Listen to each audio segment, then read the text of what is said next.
This episode of the Local Hustlers podcast is brought to you by Audible. If you're listening to this podcast right now, then I'm going to assume that you would also enjoy listening to audiobooks. Whether you're interested in business, history, comedy, science fiction, or romance, Audible has thousands of titles for you to choose from. We want you to try out Audible for free, so if you head to our link, you'll get a 30-day free trial and a free book. So go to audibletrial.com/localhustlerspodcast to redeem your trial today. Again, that's Audible, AUDIBLE, trial.com/localhustlerspodcast. You're listening to the Local Hustlers Podcast, your go-to source for connecting with small businesses and entrepreneurs in the East Valley. Get ready to be inspired by local entrepreneurs as they share their stories, mindset, best tips, and advice. And now, your co-hosts, Dallin and Eric Huso. Hello, everybody. Welcome to another episode of the Local Hustlers Podcast. This week, we're super excited to be here with Chevis Trotter with We Handle Your Business. How's it going? Good. How are you guys? Doing great. Thank you. Thanks for having me. Oh, for sure. Let's take a few minutes before we really dive into the business and give us a little bit of a background on your life. Okay. I am born and raised in Arizona. Grew up here, went to Red Mountain, ran track here. Got a scholarship for track to UNR, Nevada. I actually went to school with Javel, who plays for the Suns right now. And I basically, this will kind of tie into my story. So I had a full ride track scholarship, very naive 17, 18-year-old, got pregnant and came back home and kind of started my life journey with my baby. I started working at a smoothie shop and kind of started my work life after I had my daughter. So before I went to college, I had never even had a job. I just kind of focused on sports. My brother, Channing, he was kind of a big football player here in Arizona, went to UNLV. So yeah, so that's pretty much a short version of me being from Arizona, running track, and then started working at a smoothie shop when I was like 19 and had a baby. So what events were you doing in track? I was a sprinter, so I ran the 1 and the 2, 4x1, 4x4, and then in college, I actually competed in my first indoor race, got second place, pulled my hamstring, and I was pregnant, and I didn't know. So I pulled my hamstring in that race. That was my first indoor meet, and I got second place, which was cool because I was a freshman. But then during the time I was injured, I found out that I was expecting a child. So I kind of had to make some life-changing decisions at that time. So yeah, so I was a sprinter. And those are some incredible decisions to make at a young age. And did you have some mentors that helped guide you through that decision-making process? Yeah, my family is amazing. Obviously, I have a faith that I believe in. When you're in college at that age, I was the only freshman that had a full ride. Everybody was pretty much encouraging me to either give the baby up for adoption or have an abortion. Like as soon as the nurses came in Reno, you can't have an abortion there. I'm not sure why. So they were giving me pamphlets for it and things like that. And my family was just like, well, I didn't tell them for a while, but that's another story. But I just, I don't know. I just never really, I guess growing up, like in the environment I didn't even think about that. So yeah, I'm so thankful that I did because she's amazing. Yeah. So pre-baby and pre-injury, did you have plans to take track, another step after college, or what was kind of your thought process there? I planned to. I mean, I guess I was going to take it wherever I could, but I always had I always wanted to be in law. Before I had my baby, I wanted to be like a cop. My dad was a cop. So I wanted to be a cop and an investigator, but with track, I just imagined if I was fast enough at that point, that I would pursue it further. But I was like very tiny. I was on like a weight gain thing, and so it was really tough. But I guess I had a different plan. Yeah. anytime someone brings up when they played sports at a high level, I love to ask, about some of the things that maybe you learned growing up, practicing, training, and then competing, how that's kind of crossed over and helped you in business as well. So I'd love to hear kind of your insights on some of the traits and things that you learned from sports that have helped you now in life and in business. Yeah, that's a really good point to make, because I think I feel like, because I have a 14-year-old, and then my brother has a training company, and it's different nowadays a little bit. I feel like the kids aren't as like motivated to work out and things like that. And I started running track when I was 8. Both my oldest brother wrestled, and he was really good. And then my Channing, he played football, and he was really good. So we just, I don't know if it's like an ingrained thing. I don't know if it's parenting, but like I remember when me and my brothers we had to be in elementary or junior high. There was a program called NYSP, and we would walk to a junior high to take a bus all the way to ASU from Carson Junior High to go play sports all day. And so I feel like the biggest teacher of sports, aside from like the social aspect, is just like working hard, not expecting everybody to kiss your butt all the time, critiquing, criticism, just like wins and losses. You just go through life and learn that you don't always win. Even if you're like a top-notch athlete, I lost sometimes. I didn't run the best race sometimes, things like that. So I think it just builds character in that way, and where you're just constantly working at being better and also focusing, because I was like, really, I loved school, and I'm like a secret nerd. And so track was like an afterthought for me. And then when I kind of got better at it, you have to balance both. Yeah. And so it just taught me character building and how to like balance, more than one thing in life. Mm-hmm. And what were you going to school for? Criminal justice. Okay. Yeah. So that was kind of the plan at the point too, right? Mm-hmm.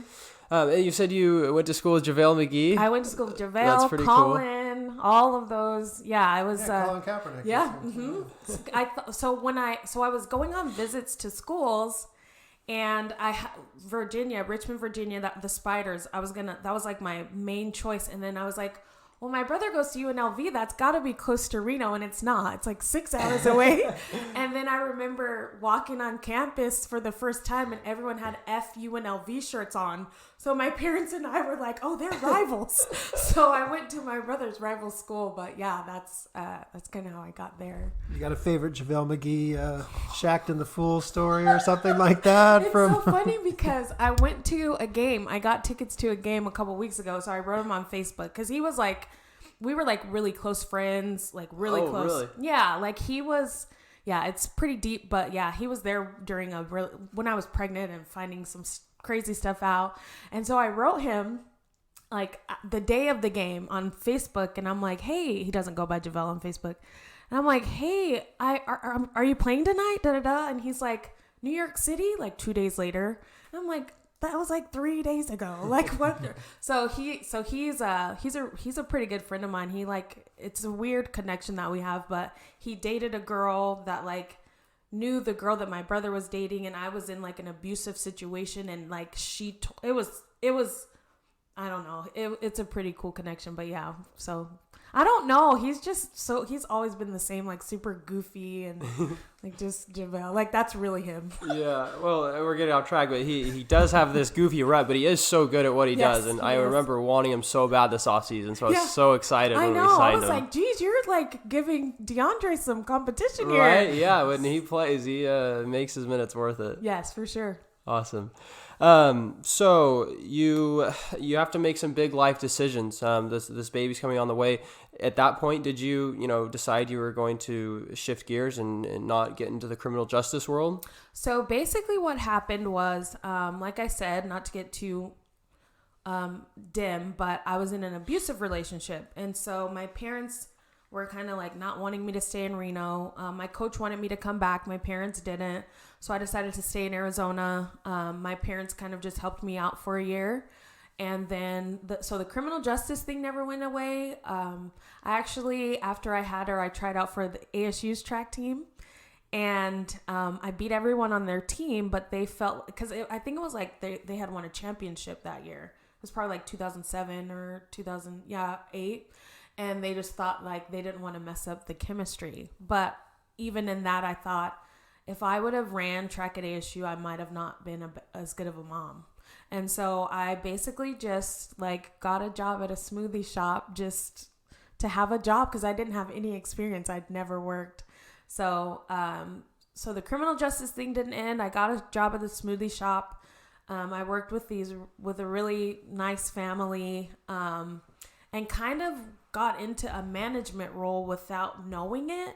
And so one day, so they were kind of quirky, and they were from the East Coast, so the guy that owned it, and he'll laugh at this, I'm still in touch with him.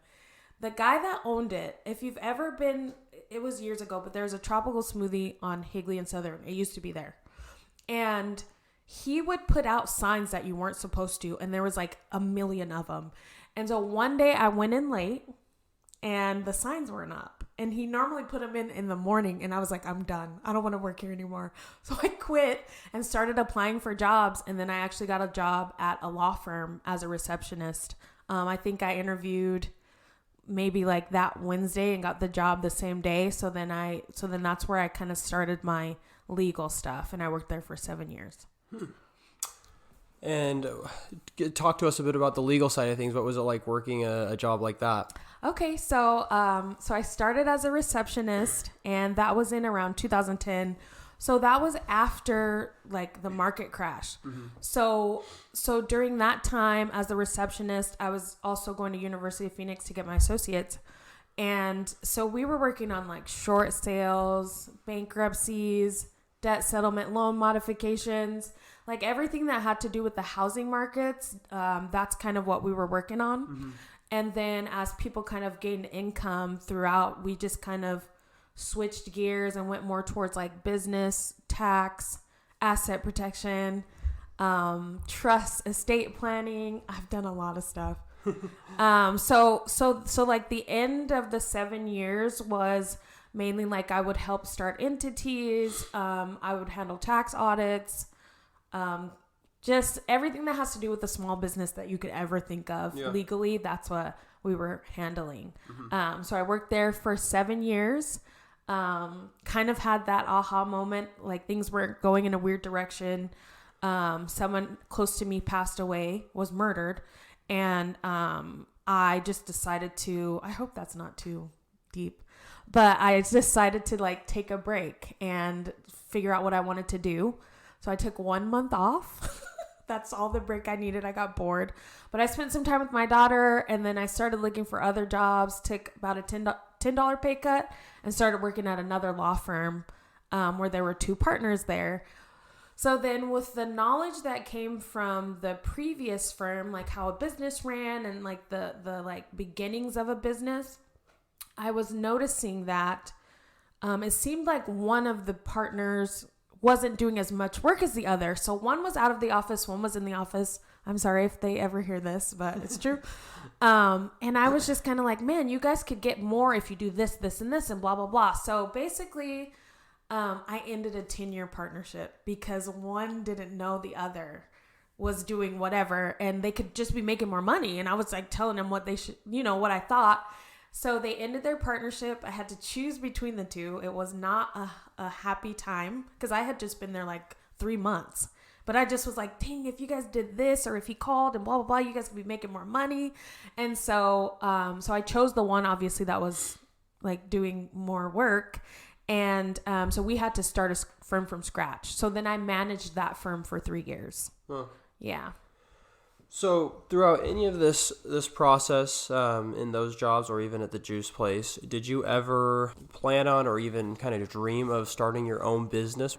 I honestly, mainly at the end, I feel like you get so stuck in the law firm world that I feel you don't really, they pay you well, they don't treat you the best, but it's good money. They give you gifts. You have cool Christmas parties and things like that. But I feel like I always helped people like on the side with legal, like, legal stuff, like, oh, my friend needs a document, like a family law thing or a family member. But it wasn't until after managing a law firm that I was like, I could do all of this by myself. Like, I made this guy, 7 figures. I could just do this myself and help other people. So it wasn't until like literally last year that I felt like I could have my own business and start my own business. Mm-hmm. And so it sounds like it was a pretty quick turnaround then from your whole life, not planning on that. You said a year ago about deciding that, and now you have your own business. Was that an easy mindset shift for you? Did you have any mentors that kind of walked you through that, or books or podcasts that you read or listened to? What was kind of that process like? So I have to give credit to my old boss. He was very, he knew, he was like in a mastermind class.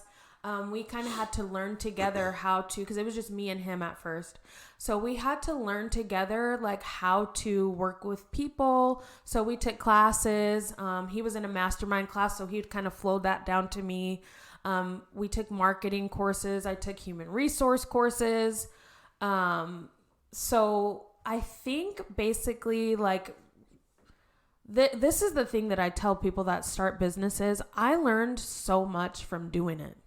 Like, I didn't, obviously, like, you need to take classes and things like that, but just managing the firm, making mistakes, like things like that, doing well, making a ton of money. That's really what made me kind of realize that it was a possibility. Mm-hmm. And let's talk about, the process of actually starting a business. Like, was it a quick, quitting your job and then getting started right away? Did you start on the side part-time until it kind of built up a bit? What went into getting started on your own business? So, I gave my notice, and it wasn't a happy thing. I trained the new person that was there. I think that I was thinking about it beforehand. And I talked to my boss about it, and he was I was actually going to like assist still in that realm with him. So it was I kind of waited just to be like civil and not work on things while I was still working at the law firm. But yeah, immediately after that, I filed for my LLC, got my EIN, like started getting software, just everything that I felt like I needed to get ready. So I had to take a legal document preparer course. I passed it the first time. It's actually the 1-year anniversary of me passing the exam, which is cool. So yeah, I got into it really quick, but in saying that, I know how to, that's my background. I know how to file an LLC. I know how to design. I designed all of our websites. I did if we filed in a new state, Washington, Oregon, I would file the business documents for that. So I don't want people to think, because I want you to come to my business, like it's not that simple, but I already had that information in my mind. So that's why I was able to just like get going. Mm-hmm. And not that it's easy to start a business, but I'm sure knowing what to do is a lot easier for you since you've helped so many people over the years to know exactly what to do. I'm sure there weren't as many questions. Oh, what do I do next? Right. What documents do I need to make or get signed or whatever to get started? Exactly. So tell us about We Handle Your Business. What is it? What do you guys do? What do you offer? Okay, so I started We Handle Your Business because I feel like people... social media shows a different perspective than like what us business owners are really going through. You see like the huge successes, and then you see like the people who are just grinding, don't have a bunch of followers, like working really hard. And I wanted to start We Handle Your Business to help people with the parts that no one talks about. Nobody talks about the taxes. Nobody talks about if you need a form for this. Nobody talks about if you're a partner with someone, you should have a partnership agreement. So then when things go awry, you're not screwed over in the end. So I wanted to start it for the people who haven't had like the, you don't know the entity that you need to file, the tax forms that you need, things like that. And I'm not an attorney and I don't give legal advice, but I do feel like people don't know the regular people who don't know the legal stuff, need help throughout that process. And so, We Handle Your Business basically is a, I've been saying I want to be like the Walmart for business owners. So I want to be able to provide like whatever services they need, whether it's like, okay, you need somebody to fill in for you for HR, you need somebody to answer your phones, you need documents prepared, you need, you know, a website designed, you need marketing help. Like I want it to be that huge, but right now it's basically like legal document preparation for business owners. And that's like from filing your entity to partnerships agreements, tax forms, and things like that. Mm-hmm. So what does the experience look like? So, you know, someone comes to you, they want to start a business. Do they get like a checklist, or are they just in constant communication with you? Do you guys have meetings? How do they know, you know, what they need to do depending on what their business is to get started? Okay, so people will come to me and say like, okay, I have this business idea. So really the first interaction is me just like listening to what their business is or what they want to do. And from there, just from the legal standpoint, I feel like, you know, you got to save the name. You have to make sure the name's available. You know, if you're doing something that someone else does, what's different? So it's kind of like a one-on-one about like, is this a cool idea? Do you think it could work? Should you start the business? It lets people like talk freely about their idea. Yeah. And most of the time, I mean, there's a dog poop pickup business. I feel like anybody can have a business. Like, so I try to just like get an idea of what they're looking for. And then we get started with like the entity setup so that we can reserve the name. And a lot of these steps are a mental thing as well.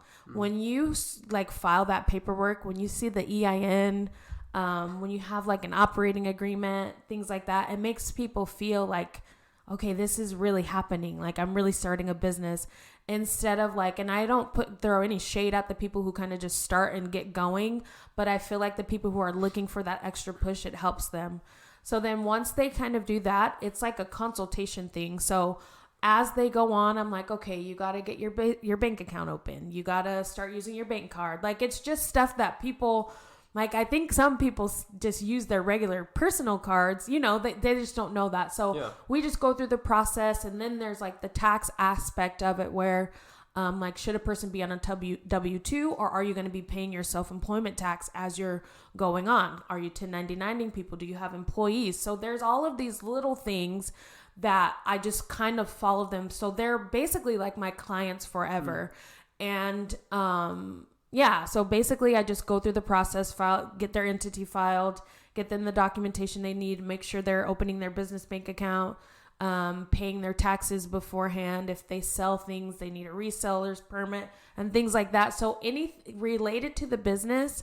And sometimes I'll have to do research. Like I had a tow truck company, and that kind of works with the Department of Public Safety. And so I have to do a lot of the research to figure out what they do need. So if it's like I have a contractor that I'm working at, they need a contractor's license and register with the ROC. So you just you're kind of just like the person that gets all their documents in so that they don't get in trouble, like legally. Yeah. And so if people are going to be ongoing clients of yours, is that like a retainer fee, or do they pay you a subscription? How does that side of things work? What I've been doing so far is a retainer fee. There's some people that I kind of work with. They're starting a business, so I don't want to break people, but I also want them to have expenses for their taxes. So, you know, I try to like I keep my prices pretty low. But yeah, it would be like an ongoing retainer fee, and I just bill them like as time goes on. Yeah. And like you mentioned, it's probably better that someone gets started than not started at all. But a lot of people, when they start, they don't know about, you know, using their business bank account and getting all the legal side of things set up. What have you seen? What are some of the benefits of getting started the right way? And how does that help you down the road when you kind of get started on the right foot and get everything lined up and organized and set up legally before starting your business? That's a great question. So I think So I've seen horror stories because I've handled tax audits. And what happens in a tax audit, and this isn't to scare people because some tax audits turned out that they got money back. The IRS isn't always on point. So, but most of the time they are. No shade, IRS. So, Coming after you now. I know, I'm like, please So what the horror stories that I've seen is people who are like years in, not accounting, don't have receipts, don't have anything showing that they've taken all of these expenses or, anything like that. And the IRS just doesn't even see that as a business. So I think that the reason why it helps to be legitimate is, I always say, if you want to be a boss, do what the bosses do. And I'm like, Jeff Bezos did not have an LLC. Like, Steve Jobs filed an LLC, like they went through the proper process. So to skip that is going to be just a negative in the beginning because you're not doing what the bosses do. Like, you can't get to that caliber. I mean, maybe some people have, but I just feel like it just protects your company.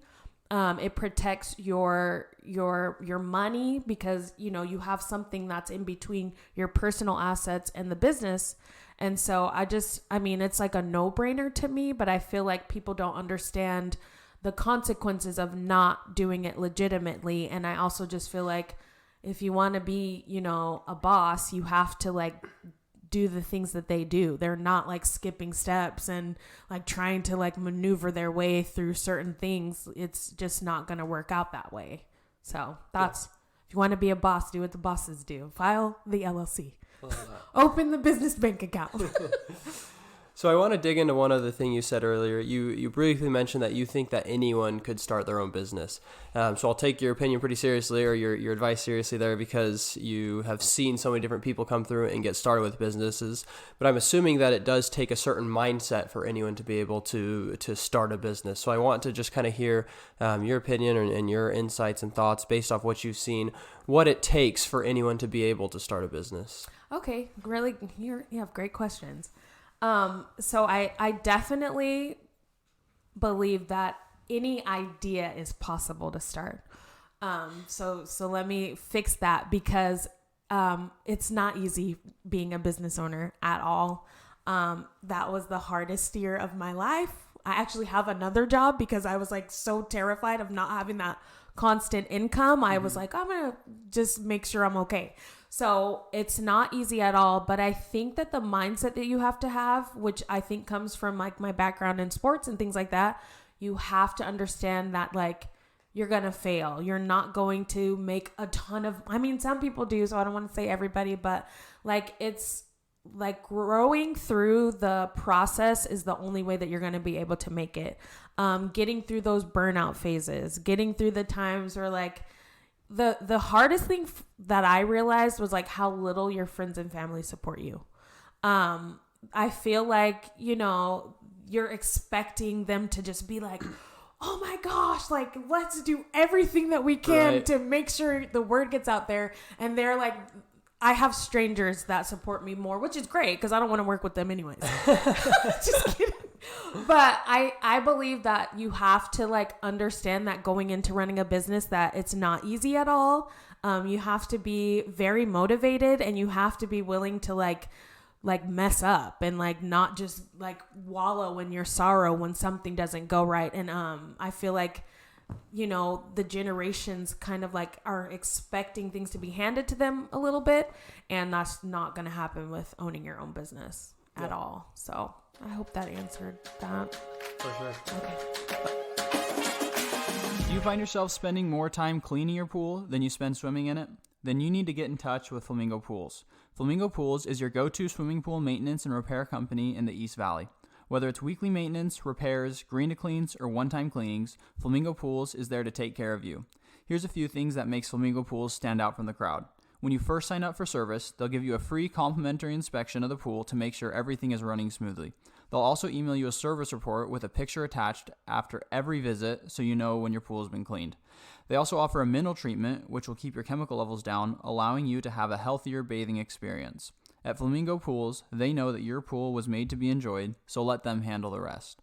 Check them out at azflamingopools.com or give them a call at 480-422-6013. Mention this podcast and get your first month of weekly maintenance free.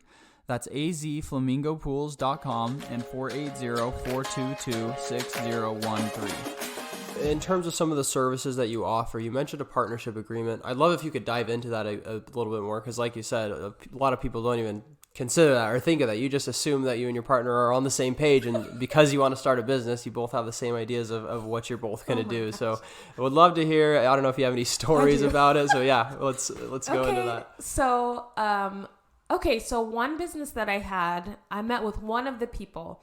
It's a really cool company. They're actually, it's like a fitness program for outdoor, like hunting and camping. So they like get people in shape for like those like outdoor type of stuff and type of things. So I met with one of them, and you could tell like one of them, he was like the brains, and the other guy was kind of like the brawn of the business. And so and then he was like married to, so the other partner was married to the guy's sister. So even as soon as he said that, I was like, oh my gosh, like this could be such a mess. But like, I don't think people are realizing that, but I've just seen like craziness happen.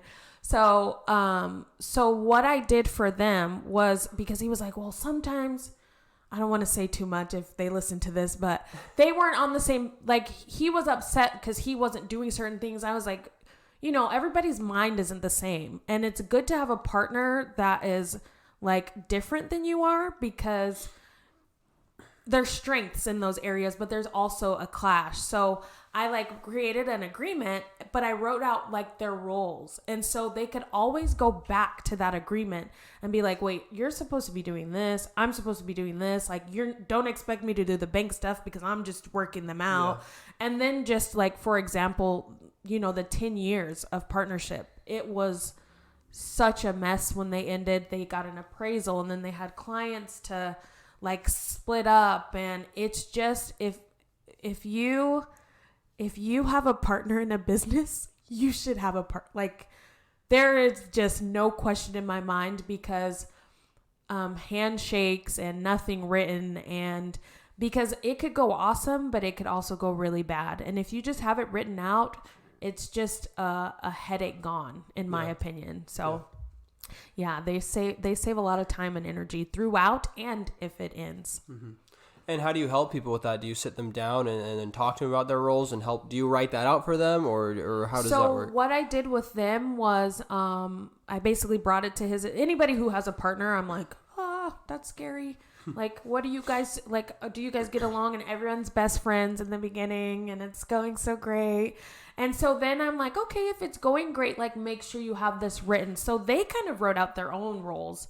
And then I just like made it look nicer, and obviously put other things in there. And then, you know, we did like other agreements for the fitness and things like that. Mm-hmm.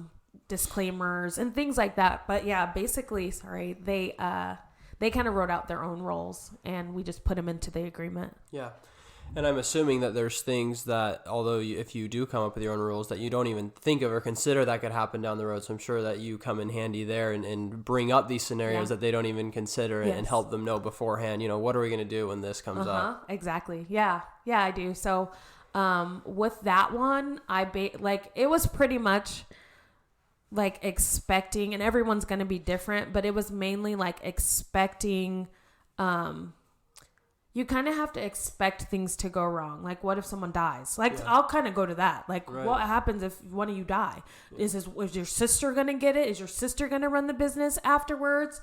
And then I get a lot of boyfriend girlfriends. And to me, that's weird with taxes, because I've seen horror stories with that. And so I'll be like, you know, like, even though you guys are going to have this agreement, like, who's really the owner? If you guys break up, you're not married. Like, what's going to happen? So, I think that people don't think of that, right? But it's pretty, you know, important to make sure that things are defined before things go awry. Yeah, no one's planning their death when they're starting a business. No, they're not. But I have seen, you know, someone pass away in a business, and it was not pretty. But they had an agreement that we had drafted and came back to us. We did a trust for them as well. But, you know, people will deem people incapacitated. You know, someone passes away, and then there's this wife and a stepmom, and then the kids, and it's just, you're not thinking about that because it's such a positive experience in the beginning. So I'm there to be negative Nancy and be like, what if you die? Like, what happens? So, yeah. Let's talk about social media. I noticed that you're pretty active when it comes to social media, Instagram, TikTok. How has that been beneficial to your business? How does that tie into what you do? Okay, so social media has been a doozy for me. I try to post as much content as I can. You guys' Instagram is beautiful, by the way. It's very organized. I'm like, gosh, this looks so good. Thank you. But so Instagram has been really nice because I feel like what it's done is connected me with a lot of business owners across like the globe, because I started this thing called Weird Business Wednesday because I wanted people to see like all of these weird businesses that started to encourage them to be like, if you have an idea, just do it. And so it has been really nice because a lot of people come to me for questions and then they kind of realize like, oh, it seems like she knows what she's talking about. So then they'll come to me. I definitely feel like it's hard to get people to, like the followers, the algorithm, things like that. But I definitely have gotten clients and customers and just made good networking connections through social media. Yeah. So I noticed that you did that, the Weird Business Wednesday. I also noticed that you'll post some, tips and advice generally for business. And I wanted to ask, because as someone that's kind of what you're getting paid to do, but at the same time, you're out there kind of promoting it for free on social media. Is there a hesitancy to do that? Or do you feel like when you start to share, your value and just like a tidbit of what you can provide, that kind of, brings in leads and brings in clients? That's a really good question because you don't want to give all your tidbits away. Right. I've seen people who have like taken my stuff and like used it on their own thing. But I also feel like if you're educating the public in general and telling them the right things, it's just going to bring back good to me regardless. Yeah. So, even if somebody doesn't use my services, like maybe they'll be like, you know what, I got this from Chevis Trotter from We Handle Your Business, and they'll tell someone else. And, I'm like, if you look at me, you're not thinking like, oh, this is she's going to follow your legal documents and things like, she's got to have green pants on and a leopard print shirt. Like people don't expect that from me initially. So I do feel like I have to promote my knowledge so that people are aware, so that they do want to come to me and get information. So it's a balance, but I also feel like, hey, if somebody learns from this, it's whatever. Like, at least they're not getting crazy information from somebody who doesn't know. For sure. What else do you do to get new clients? I get a lot of word of mouth. Okay. I think that like I have somebody opened a tire shop. One of my clients opened a tire shop. And I think that encouraged like people that he knew to start their own businesses. So there's like an entire family of people that are like doing a website, doing a business, like doing business cards. So it's a lot of mine is from word of mouth, which is like awesome because the people, they kind of probably like tell them about me so they know like how I behave and how things go. Yeah. So I get a lot of word of mouth. I do networking. I have like a financial company, Arrive Financial. I've kind of connected with them, and they have like a financial planning company. And then sometimes the people will need like an entity and things like that. So I try to just connect with people. I love the word of mouth. I actually haven't started like a ton of like Google ads and things like that because I probably have like PTSD from the legal field because people, they spend a lot of money and they have expectations for attorneys, and the paralegal does all the work. It's kind of like a doctor and a nurse. And so, people were mean to me.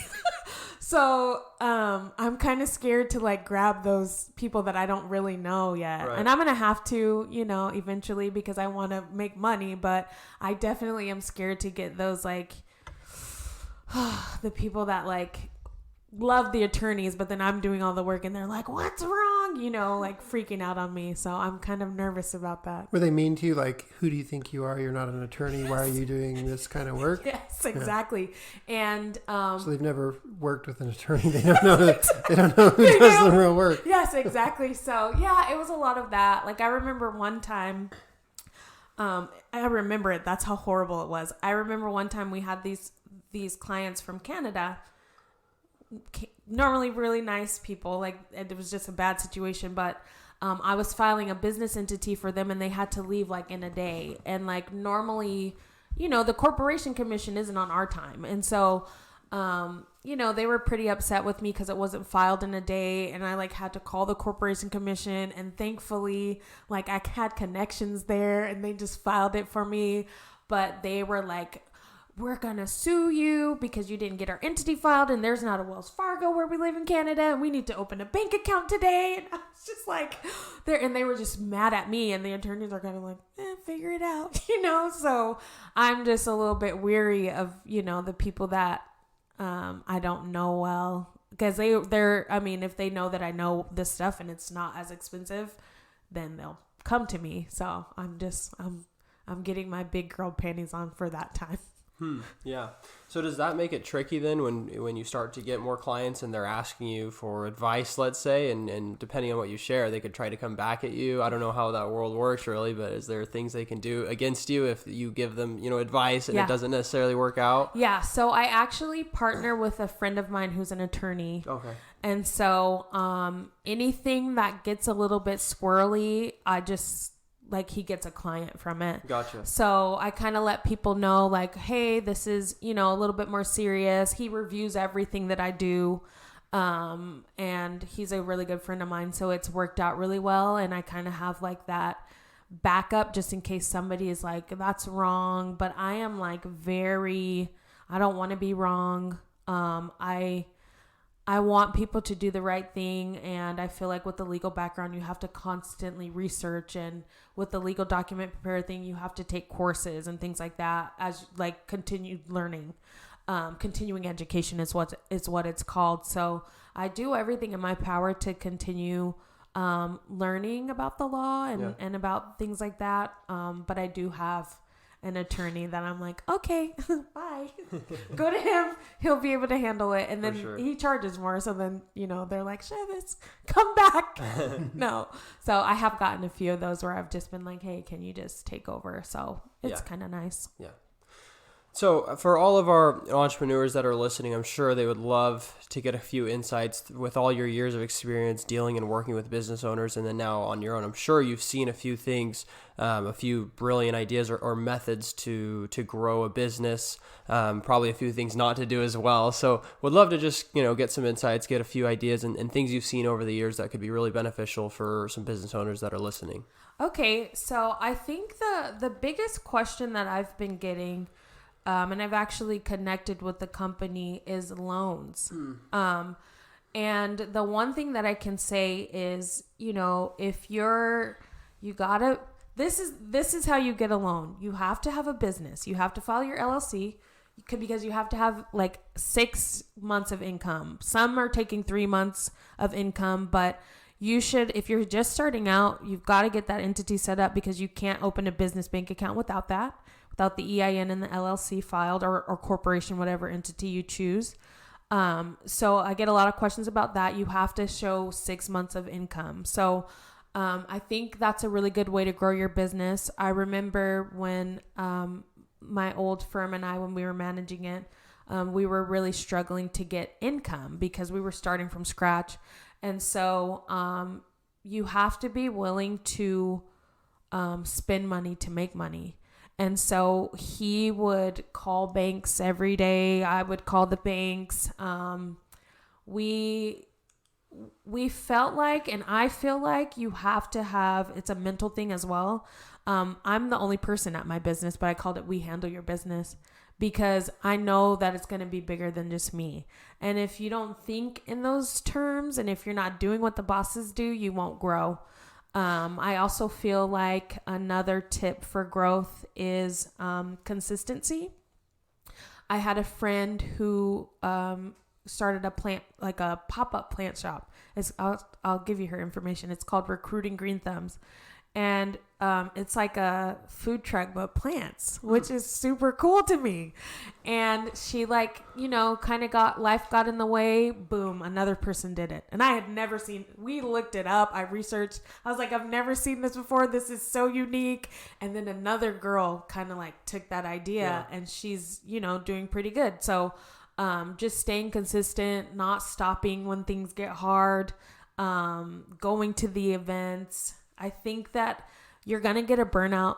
If any entrepreneur says that they didn't have like some day where they were burnt out, please tell me how you did it, because I've gotten it multiple times. And so I think like preparing to be burnt out and like making sure that you're mentally okay in your life in general is a really good way to make sure that your company grows and stays afloat. Just keep going. Grind, but like also make sure you're mentally okay. Like don't kill yourself, because that won't get you far either. Yeah.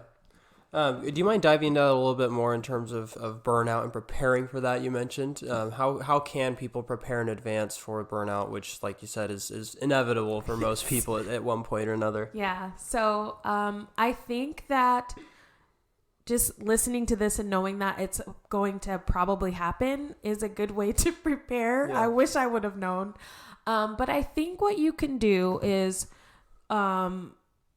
get through the burnout. It's going to happen. But I feel like taking your first year or whatever year you're in, because it's also for people who currently have businesses, taking time to like organize yourself. Like when I get to my burnouts, I'm like, okay, I'm doing too much in a certain area.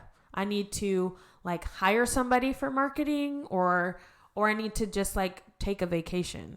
So I think even just like what I did, like after this burnout, I was like, I'm going to put money away for my business so I can just go to Sedona one weekend. And so like preparing your mind for like a stressful time, like go have ice cream sometimes, like take time for your mental health, because nobody cares about your business as much as you do. But nobody else is going to take care of it the way that you do. So you have to be there mentally and physically, the entire time. So I think just like, preparing yourself for the time that you're going to come to where it's getting really tough, you're not getting clients, take a course, like figure out what you're doing wrong, come to me and talk to me about it, and I'll help you. So I think that's a good way to like prepare for a burnout. Well, that's great advice. I've got a friend that does something similar where on a set day, he plans his burnout. Like, I don't want to burn out, and so I'm going to plan my burnout, and I'm going to take the afternoon off. I'm going to go get my favorite meal, and I'm going to go to watch my favorite movie in the theater all by myself. I'm just going to plan my burnout so that it's an effective burnout, and he doesn't get the ineffective burnout that drags on for days. Yes, so, yeah, that's great. See, okay, that's you're onto something. That's good stuff. Yeah, I agree. I think that's a great idea, and it has helped me a ton. Like I don't know if you noticed, but I haven't posted on social media in a bit, because I was burnt out, and I wanted to revamp so this is the type of thing that my mind does. Somebody gave me feedback and they were like, well, I don't really know what you do. Like, you're giving all of this advice. And that's the nice thing about connecting with I don't even know this lady. We just met through social media, and she was like, I feel like you're giving all of this advice, but like, I don't really know how you could benefit me. And so I was like, okay, so I kind of have I have all of this stuff, like social media posts and information that I'm just like gonna like swing out in January. And like, this is helpful too, because it's gonna like get me back out there. Yeah. But I feel like getting feedback from people and them feeling comfortable enough to be like, I don't really know what you do. Like, I know you can start a business, but what else do you do, has been really helpful too, and like growth. For sure. You mentioned briefly how a lot of what you're doing right now is just kind of helping businesses start up, but your plans are to grow and kind of, like you said, to become the Walmart of business and just provide so many different services. So I'd love to just take a minute kind of before we get closing up here and just talk about, what the future of your business is, what you guys plan to offer, and how you're going to help businesses start, thrive, and grow. Okay, so what my goal is to kind of stick with the people that I have right now and keep them going on a path so that like when they're hiring employees, when they're, you know, at certain points in their business careers, that we're able to either like send them in the right direction or get them the help they need. So the plan would be to hire staff that are like equipped with what they need or what type of so say I don't want to do website development anymore, so I'll just hire somebody on who does website development, but also get them to start their own business. So I kind of want it to be like, okay, say I have like my daughter's 14. Unfortunately, I'm her mother, but she has a babysitting company already. Because like, why wouldn't you have a business already? So like, even with that, like we, you know, start her a business, you have to be 18 or older. So she doesn't have like an LLC, but like getting people going, starting them off and then training them up so that they have their own business. Like, I don't even want to say I'll ever have employees. I just want people to start their own business in the way that like my business will help people. So it's going to be like maybe it's not Walmart. I got to rethink that. But I basically want, I don't really love Walmart anyways, but I was trying to think of something cool, but I don't like Walmart. But I kind of want it to be like a network of business owners that are under like my umbrella, but they have they're their own business and they can make their own money. And I'm not like running their lives and over like, oh, you got to do this. Like, hey, we got a website. You need to get it done at this time, blah, blah, blah, blah, blah. And they make their own money. So it's going to be like I'll think about that. I don't know. You're more like Amazon. Amazon. More yes. like Amazon. Yes. Yeah. Okay, Jeff. Yes. Jeff Bezos. But yeah, I kind of want it to be like I want people to have their own income, start their own businesses, get their own employees eventually. So like a business network of businesses and then helping people with what they need as well. So then I'll just be chilling on a beach somewhere. Eventually, probably not. I left to work. As you're looking for clients, Chevis, are you looking at a specific demographic or a specific industry that you really enjoy working with? Not at all. I want to encourage I think everybody should own a business. I think that if you have some sort of talent, if you have I will be like, I saw at my trash can, there's people that just spray out your trash can.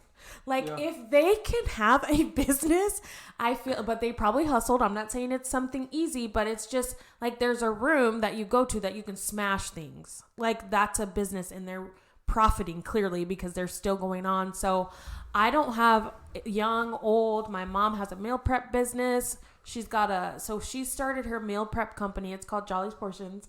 I started her meal prep company.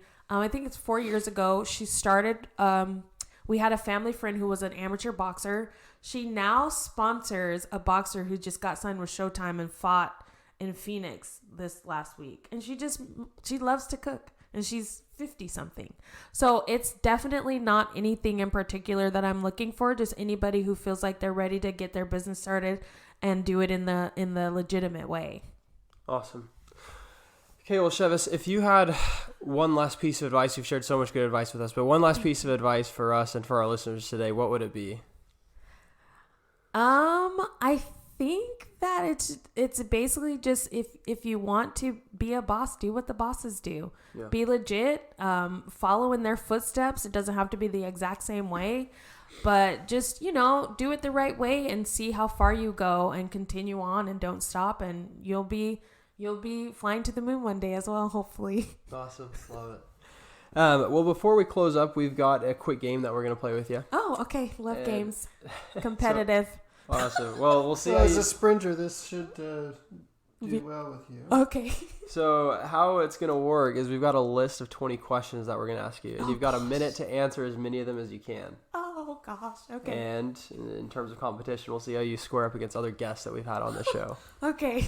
All right. Well, we will start in 3, 2, 1. Your dream vacation? Africa. First thing you'd buy if you won $1 million? Student debt. Your favorite hobby? Camping. If there was an Olympic competition for everyday activities, what activity you would have a good chance at winning a medal in? Sleeping. A song you've been jamming to recently? Essence by WizKid. If you live to be 100, would you rather have the mind or the body of your prime self?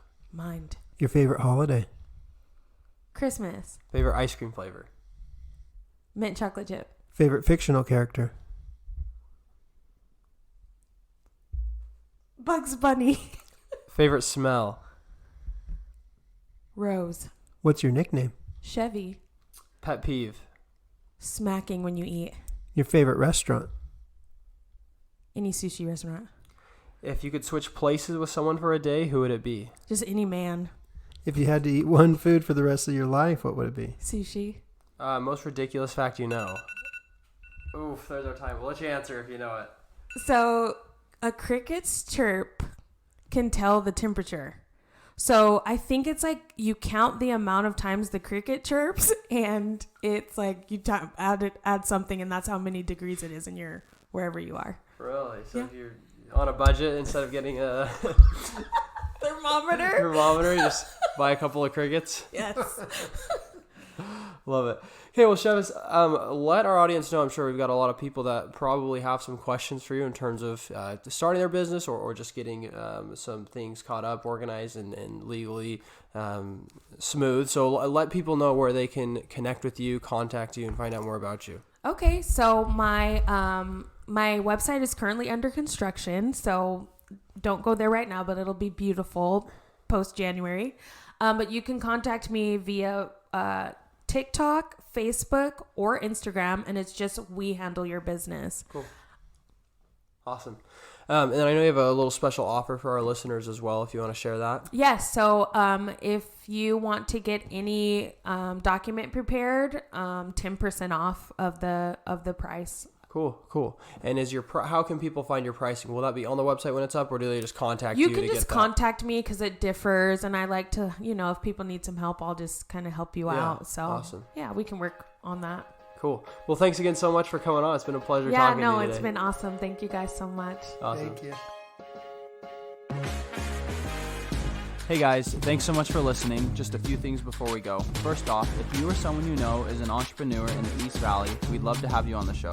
Please get in touch with us by emailing us at localhustlerspodcast@gmail.com or DM us on Instagram at localhustlerspodcast. You can also follow us on Instagram, Facebook, and LinkedIn for the latest news and updates. Also, if you enjoyed the show, please take a few seconds to rate and review and hit that subscribe button. It lets us know how we're doing, it helps us grow so we can reach more locals, entrepreneurs, and help small businesses grow. Thanks, guys.